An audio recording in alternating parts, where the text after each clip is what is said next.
বিসমিল্লাহির রহমানির রহিম। সম্মানিত ভিউয়ার্স, আসসালামু আলাইকুম ওয়া রাহমাতুল্লাহ। আজকে যে বিষয়টা নিয়ে আমি আলোচনা করব সেটা হচ্ছে আয়ের ঘনমূল। তো এটা হচ্ছে বিজনেস ম্যাথমেটিক্স অনার্স দ্বিতীয় বর্ষে এই ম্যাথটা থাকে দ্বিতীয় অধ্যায়ে। এই অধ্যায়টা খুবই গুরুত্বপূর্ণ একটা অধ্যায়, যেটা হচ্ছে 4টা ডিপার্টমেন্টে এই অঙ্কটা থাকে দ্বিতীয় বর্ষে।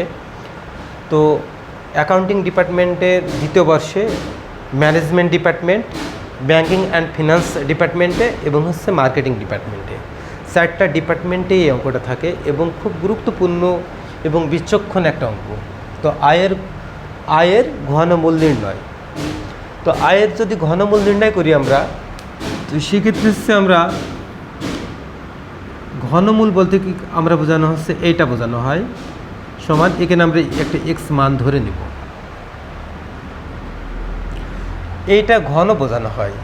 তো কোনো অঙ্ক যদি এক পাশে ঘন থাকে আর এক পাশে যদি ফ্রি থাকে, তাহলে উভয় পাশেই কিন্তু আমরা হচ্ছে সমান করতে হয়, অথবা সূত্র প্রয়োগ করার জন্য, অথবা হচ্ছে এই ঘনটা করার জন্য, তুলে দেওয়ার জন্য উভয় পক্ষে আমরা ঘন করতে পারি, আর একটা ঘন করতে পারি।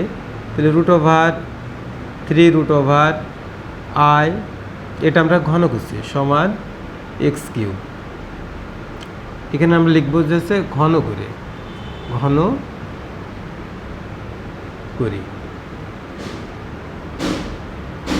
উভয় পাশে কিন্তু ঘন করছি। এটা কেটে যায়, তো আমি একটু দেখাই দিই। তারপরও 8টার মান হচ্ছে 1/3 গুণ 8 আছে 3 সমান হচ্ছে x³। তো এটা যদি শেষ হয়ে যায় শুধু আই পড়ে থাকে, আর এখানে থাকে হচ্ছে x³।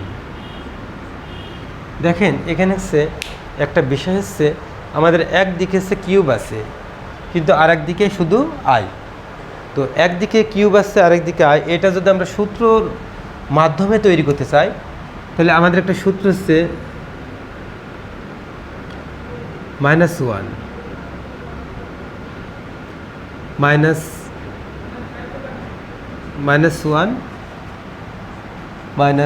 i সমান হচ্ছে x³। এটা হচ্ছে আই, এটা মাইনাস আই, আর এটা হচ্ছে -1। তো মাইনাসে মাইনাসে এখানে হচ্ছে আমাদের প্লাস হয়ে যায়, প্লাস হয়ে গেলে শুধু আই কিন্তু থাকে। তো শুধু আই থাকে, সেক্ষেত্রে এখন আমরা এটা -1 সমান হচ্ছে i² ইন্টু -i সমান হচ্ছে কিউব। এখানে একটা আই, এখানে দুটা আই, এই দুটা মিলে ম্যাচিং করে আমাদের হচ্ছে -i³ হয়ে যায় সমান হচ্ছে x³। এটা যদি আমরা কনভার্ট করি ওই সাইডে, তাহলে এটা মাইনাস থেকে প্লাস হয়ে যাবে। তো x³ প্লাস i³ সমান এখানে 0 আসে। তো এখানে একটা ভালো একটা সূত্র তৈরি হয়ে যায়। এই সূত্রটা এখন হচ্ছে, এটার সূত্রটা হচ্ছে a³ প্লাস b³ এর সূত্র, a³ প্লাস b³। তো a³ প্লাস b³ সমান হচ্ছে x plus i x² minus xi ab plus b², মানে i পরে কিউ। এটা সূত্র হচ্ছে a³ প্লাস b³ সমান হচ্ছে a plus b a² plus a² minus ab plus b²। এই মানটা সমান হচ্ছে 0, এই মানটা সমান 0, আবার এই মানটা সমান 0। তাহলে x প্লাস i সমান 0,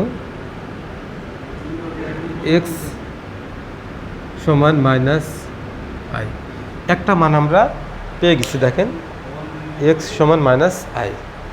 তো দ্বিতীয় মানটা আমরা এই মানটা আমরা গ্রহণ করবো। এখন এই মানটা হচ্ছে আমরা এই বোর্ডে লিখি, সেটা হচ্ছে x² - xi plus I square সমান হচ্ছে 0। তাহলে x square minus x I square সমান -1, তাহলে শুধু 1 হবে, সমান হচ্ছে 0। তো এটা হচ্ছে আমাদের কোনোভাবেই সাধারণভাবে মিডল টার্মে সম্ভব না। সেক্ষেত্রে কোনো অঙ্ক যদি সাধারণভাবে মিডল টার্ম না করা যায়, তাহলে দ্বিঘাত সমীকরণে আশ্রয় গ্রহণ করতে হবে। কারণ এখানে সমাধান নিয়ম আছে আমাদের এক্সের মান নির্ণয় করা। তো এক্সের মান আমরা একটা নির্ণয় করেছি, আর একটা মানও আমরা এক্সের মান নির্ণয় করব, কিন্তু সাধারণভাবে মিডল টার্ম সম্ভব হচ্ছে না, তাই দ্বিঘাত সমীকরণে আশ্রয় গ্রহণ করা লাগছে। তো দ্বিঘাত সমীকরণের সূত্র হচ্ছে এক্স সমান হচ্ছে -b plus minus √/b² -4ac ভাগ 2a। এটা দ্বিঘাত সমীকরণের একটা সূত্র। তো দ্বিঘাত সমীকরণের এই সূত্রটা আমরা ব্যালেন্স করার জন্য আমি এখানে আপনাদের একটা সুন্দর একটা একটু সাপ্লিমেন্টারি দিই। x² - xi - 1, এই মানটাকে আমরা a ধরবো, এই মানটাকে আমরা b ধরবো, আর এই মানটাকে আমরা c ধরবো। এটা আমরা বোঝানোর সুবিধার্থে এটা দেওয়া আছে সাপ্লিমেন্টারিটা। এখন ওকে আমরা সূত্রটা প্রয়োগ করি। এই যে b হচ্ছে এক্সের পাশের সহগ, তো এক্সের পাশের সহগ হচ্ছে b এর মান হচ্ছে -i। তো এই মাইনাস প্লাস হয়ে যায়, তবে আমি একটু এই -i একটু ধারাবাহিকভাবে লিখলাম, প্লাস মাইনাস √/i² সমান -b² সমান স্কোয়ার -4 এর -1। এর পাশে এক্স স্কোয়ারের সহগের পাশে কেউ নেই, কিছু না থাকলে 1 থাকবে, -c এর মান হচ্ছে -1। এটা হচ্ছে 2a।